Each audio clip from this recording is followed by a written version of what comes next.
Haleluya. Halo Bapak Ibu Saudara-saudari terkasih dalam Tuhan Yesus Kristus. Kiranya damai sejahtera Allah yang melampaui segala akal memelihara hati dan pikiran kita semua dalam Kristus Yesus Tuhan kita. 1 Korintus 3 ayat 1-3. Saya bacakan. Dan aku, saudara-saudara, pada waktu itu tidak dapat berbicara dengan kamu seperti dengan manusia rohani, tetapi hanya dengan manusia duniawi yang belum dewasa dalam Kristus. Susulah yang kuberikan kepadamu bukanlah makanan keras, sebab kamu belum dapat menerimanya, dan sekarang pun kamu belum dapat menerimanya. Karena kamu masih manusia duniawi, sebab jika di antara kamu ada iri hati dan perselisihan, bukankah hal itu menunjukkan bahwa kamu manusia duniawi dan bahwa kamu hidup secara manusiawi? Bapak Ibu Saudara-saudari, iri hati dan perselisihan di sini dikatakan bahwa kalau seseorang masih punya iri hati dan perselisihan, berarti kamu masih manusia duniawi. Kamu masih hidup secara manusiawi. Berarti iri hati dan perselisihan adalah pembawaan atau sifat dasar di antara beberapa sifat dasar duniawi dan manusiawi yang lain. Dari mana iri hati dan perselisihan itu didapat oleh manusia? Yaitu ketika manusia jatuh di dalam dosa. Itu tertransfer atau tertular dari oknum yang menipu manusia sehingga manusia jatuh dalam dosa. Dari mana kita tahu? Yesaya 14 ayat 12-14. Wah, engkau sudah jatuh dari langit, hai bintang timur, putra fajar. Engkau sudah dipecahkan dan jatuh ke bumi, hai yang mengalahkan bangsa-bangsa. Engkau yang tadinya berkata dalam hatimu, aku hendak naik ke langit. Aku hendak mendirikan tahtaku mengatasi bintang-bintang Allah. Dan aku hendak duduk di atas bukit pertemuan, jauh di sebelah utara. Aku hendak naik mengatasi ketinggian awan-awan, hendak menyamai yang maha tinggi. Sebaliknya, ke dalam dunia orang mati, engkau diturunkan ke tempat yang paling dalam, di liang kubur. Kita lihat Bapak Ibu Saudara-saudari. Di sini, di Yesaya 14 ayat ke-12 dikatakan, hai bintang timur, putra fajar.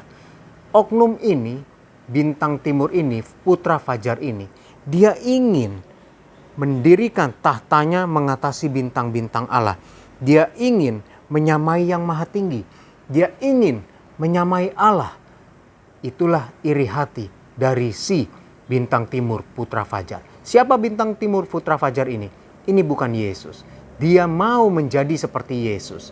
Bintang, dia mau menjadi seperti bintang timur, seperti Yesus. Tapi dia tidak bisa. Karena ada nature, ada sifat dasar yang bertentangan antara dia dengan Yesus. Yesus, sifat dasarnya adalah roh, dia adalah rohani, bertentangan dengan apa yang ada oleh si iblis ini. Dia adalah manusiawi, daging. Jadi, kalau kita masih ada iri hati dan perselisihan, kita bukan hanya sekedar belum dewasa Bapak Ibu Saudara-saudari, melainkan kita masih terikat di bawah kendali si iblis atau bintang timur putra fajar yang ingin menjadi seperti Allah.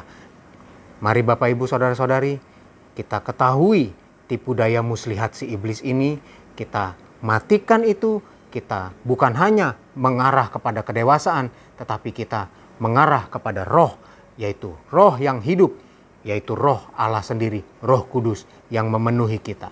Mari kita arahkan hidup kita kepada Roh Kudus. Kita berdoa. Haleluya, Tuhan Yesus, terima kasih kalau Engkau sudah berfirman ya Tuhan, supaya kami jangan terjebak oleh tipu daya iblis. Jangan terjebak hidup dalam kekanak-kanakan terus, karena melalui kehidupan sebagai anak-anak ini, kami tanpa sadar tetap berada di bawah perbudakan si iblis. Tetap berada di bawah kendali daripada iblis yang ingin menjadi sama seperti Engkau. Sehingga hari-hari kami ingin selalu menjadi yang terutama, menjadi yang terhebat. Dan ini bertentangan dengan Engkau Tuhan. Tuhan kuasai kami, mampukan kami, supaya kami Tuhan mau menjadi yang terkecil, menjadi yang melayani seperti Engkau melayani. Dan kami mengambil bagian dalam sifat dasar-Mu ya Tuhan. Terima kasih Tuhan, terima kasih. Berkati umat-umat-Mu, jemaat-jemaat-Mu dalam beraktivitas sepanjang hari ini Tuhan. Tuhan beri hikmat, Tuhan kendalikan hidup kami. Tuhan tolong urapi setiap kami, sehingga kami berjalan bersama-Mu, melakukan firman-Mu, dan bersama-Mu kami bisa berhasil Tuhan. Tuhan berkati dengan kesehatan, kekuatan. Tuhan berkati seluruh keluarga kami. Kami serahkan hidup kami kepadamu Tuhan. Terima kasih Tuhan Yesus, terima kasih. Di dalam nama Tuhan Yesus Kristus kami berdoa. Haleluya. Amin. Selamat beraktivitas. Tuhan Yesus memberkati.